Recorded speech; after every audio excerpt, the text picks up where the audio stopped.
Good afternoon, everyone. Welcome to the Substack webinar. Thank you all for tuning in. So I know people are just signing on right now, but I'm going to get started in just a couple of seconds so that we can stay on time for this. But for those of you just joining right now, just a little bit of background. I'm going to be giving a crash course in 30 minutes or less on Substack. Aly, I can't hear you. I can hear just fine. Okay, just making sure we have no technical issues. If you can't hear me, please drop a question in the Q&A chat. Just so you all know, this is the first time we're using webinar on Teams. So if there's any technical issues, just raise a flag. But I will be giving you this crash course on Substack, the platform, what it is, why you should be using it or know about it, and whether your firm should incorporate it into your marketing strategy. So I'm Aly Crea. I'm an account director with Burbe Marketing and PR. And for nearly 30 years, we have specialized in working with professional service firms. So we act as your outsourced marketing department and public relations team. So just the housekeeping items I want to get through is please drop in any questions in the chat. I will do my best to answer those throughout the presentation. My contact information is also available, so feel free to email me if you have a question or would like to chat afterwards. And then secondly, we are recording and we'll be giving this recording to everyone after the presentation concludes. So thank you again for joining, and I will get started. So for those of you who are not familiar with Substack, it is an online platform that allows writers, journalists, and content creators to publish longer form content. So think essays and articles and analysis in the form of a newsletter directly to an audience. And in order to build a subscription-based business. So it's kind of like a hybrid blogging and email marketing platform. So it gives writers control over their content, control over their audience, and subscribers receive updates directly via email. And so the mission behind the platform when it was launched in 2017 is to support independent journalism and creative expression. It offers a paid subscription model, so meaning readers can subscribe to premium content either for a fee or there's options for free newsletters as well. And so it's really been popular among independent writers and journalists who want to build a community without relying on traditional media or social media. So Substack, the platform itself, handles technical aspects. So like email distribution, payments, and really allows the writer to focus on creating content. So fundamentally, it's an email-based platform, as I mentioned. So people subscribe and they receive new posts directly to their inboxes. And I want to touch on the monetization opportunities because I mentioned it is a subscription-based platform. So content creators can charge fees. And just for context, there are more than 17,000 writers who get paid on Substack currently. The top 10 authors collectively make $25 million per year. And the top 27 highest earning newsletters generate at least $22 million in subscription revenue. So it is a huge revenue generator. So aside from this piece about the revenue that it can provide, I mean, why should you know about Substack? And as a marketing agency, we're keeping an eye on emerging trends, technology, and there are a few other reasons that Substack is kind of top of the list to kind of keep an eye on. And the first reason is its growth. So it launched in 2017, as I mentioned, and it has been around for a few years, but it was really around 2021 when this platform kind of started coming to the forefront and started to get more traction. And that's because 2021 was a really pivotal year for traditional media. Newsrooms took a big hit, and COVID was a really big factor in that as well. But the media landscape had been shifting and changing leading up to that. And so newsrooms were slashed. publications were consolidated, and Substack became a viable option for journalists, not only to continue writing, but to earn money. And as of January of this year, the platform has hit 3 million paid subscribers and has an estimated of 49 million unique visitors. So that's the number of people visiting the site. So there's a huge growth there. The second reason is kind of the evolution of the platform. When it was launched, it was intended for writers and journalists, as I mentioned, looking for independent publishing, a way to connect directly with audiences and readers, which it still is. But now it has become this like go-to platform for very niche media ventures, for entertainment companies or smaller companies and influential journalists. We're not seeing major companies fully adopt this yet. It's still too early, and there's some limitations with this platform, which I'll get into. But what we have seen is that it's used more frequently, like with prominent figures like CEOs or high-level executives or even academics who are using it to build a brand recognition and to also position themselves as thought leaders. So it really has become another marketing channel to distribute and even monetize content. And then the third reason is from a media perspective. We've really seen it become more mainstream among journalists. They're using it as a way to find and connect with resources directly. And so there are opportunities to get in front of media using Substack. And the final trend that we've noticed is there's this demand for non-ad-based media models that's really been taking off. And newsletters is really leading the charge in that. And so that is why Substack has seen, a big increase in popularity.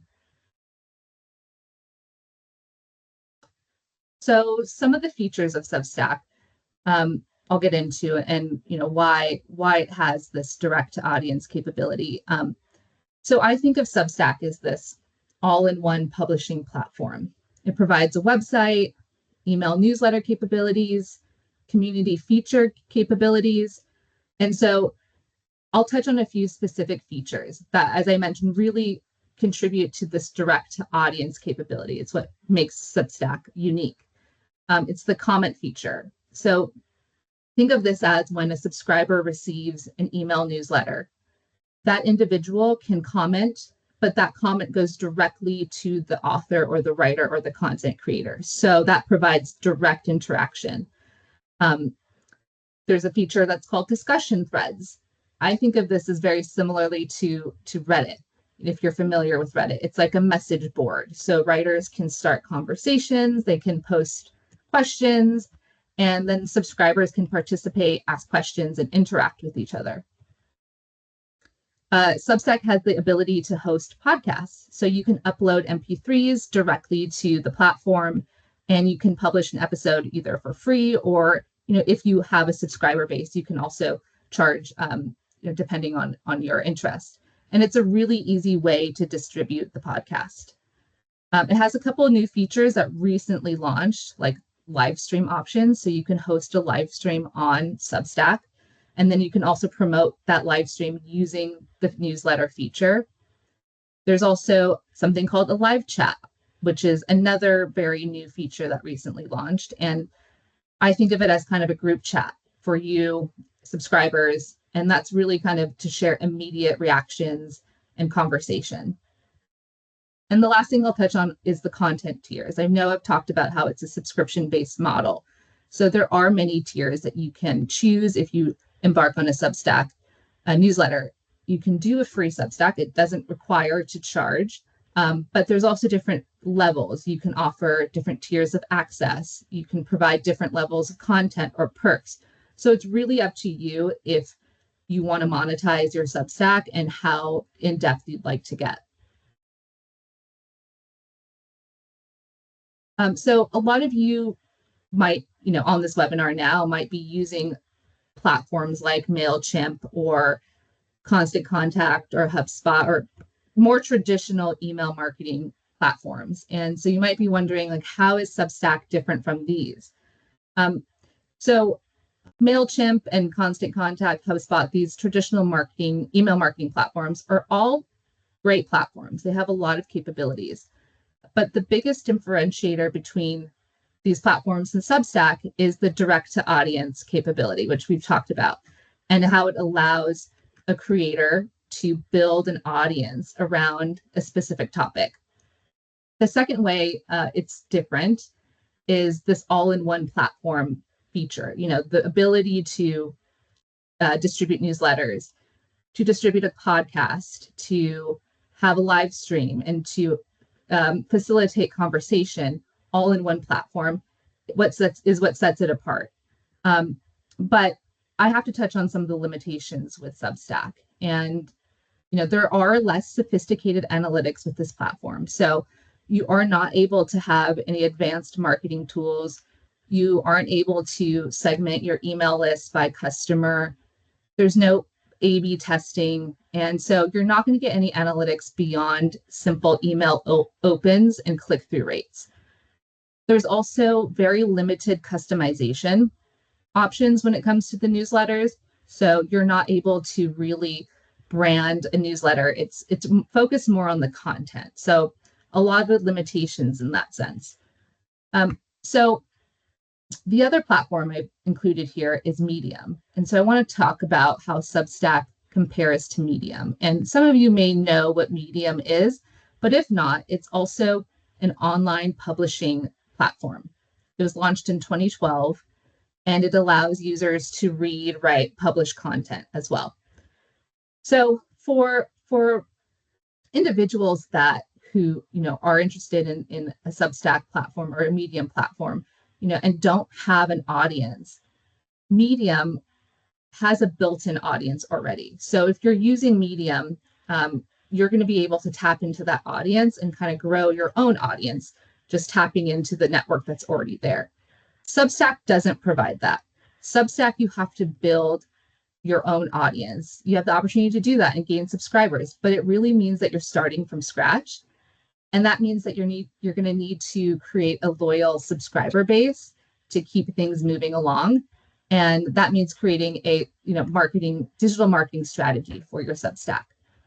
And so Substack does have a lot of benefits, a lot of limitations too. So if you're kind of thinking about how can this fit into my marketing plan, or is this something we should consider, you should ask yourself a few questions. How complex are your marketing needs? Do you have a specific audience that you want to get in front of? And, if you answer yes to having a complex marketing strategy, then Substack is not likely going to be a fit for you.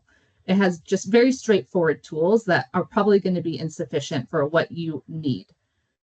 Two, if you're trying to cast a wide net, or you're not, you're trying to get in front of a non-targeted audience, again, Substack is likely not going to be a great fit for you. But I do want to talk about how Substack can be used for firms. And we know that it's not yet widely adopted, but there are a lot of benefits that the platform can offer. And the first is as a content marketing and client engagement tool. So the first example is that, it can be used to reinvigorate or, for underutilized email lists. So if you have a substantial email list, but struggle with engagement, Substack could really be a tool for you because it offers that tailored and personalized approach. You can import any list into Substack and deliver tailored content directly to your contacts. But what you should remember, though, is that you want to deliver quality content. It's not about quantity. The second is that it can be used to promote firm content, such as events or webinars. And what Substack can offer is the ability for recipients and for the creator to facilitate comments and conversations. So that can really bolster engagement. The third is that it can provide an opportunity to foster better client relationships because of this personalized newsletter approach, and that can be sent to current or prospective clients. And it can also lead to new relationships because posts can solicit comments that can turn into a larger conversation or discussion, and that could eventually lead to a referral or at least a new relationship. And another way that it can be used is as an internal communications tool. So I've mentioned this all-in-one platform. So it offers features like comments and threads and newsletters and chat features. And so that could be a tool for companies to keep employees updated, stakeholders updated, or clients informed about client alerts or other company updates. And so the other primary way that Substack could be used is really to showcase thought leadership. And that's by allowing individuals to publish commentary on niche topics. And so, for example, if you're looking to highlight an emerging practice area, this can be done through Substack by publishing in-depth pieces on that practice focus or a certain subject matter. And then through that, you can begin to build an audience around that topic. And it's a way for individuals to start kind of building the personal brand as well. And then the last piece about how firms can really use this is connecting directly with journalists. And so media is another component, which I'll get into. So we've talked about how Substack has become a viable option for journalists, and that's really for a couple of reasons. It's an avenue for those who left traditional media and are looking to publish independently and earn a living. And the second reason is that freelance journalists and really any reporter who work with PR people, like ourselves, want to build relationships with potential resources directly. And so this is a platform that makes it easy to stay in front of this group. But Substack is not yet a place that media sources are rushing to, and it's not something we think it's imperative for you to become a subscriber, but it may become a new access point for earned media hits down the line. So we do think it's something that is growing and could become a potential point, for media opportunities in the future. But we do want to caution that, using this as a media tool, the rules of working with media still apply. And there's a lot of nuances to this. For example, in the journalist world, reporters are often constrained to cover only, a certain beat or beholden to editorial guidelines and restrictions. But in the Substack world, these journalists left traditional media and can really write about anything they want. So it's a little bit of a new frontier in that sense. And so you may want to proceed with caution there. Additionally, if you or someone at your firm, is publishing a Substack, they need to understand that anything they write on could be seen by potential clients, other companies, or even competitors. So, if PR and media is part of your marketing mix right now, Substack could be just another tool to find opportunities. And because it's growing so fast, there's an opportunity to carve out a niche and become a thought leader on this platform.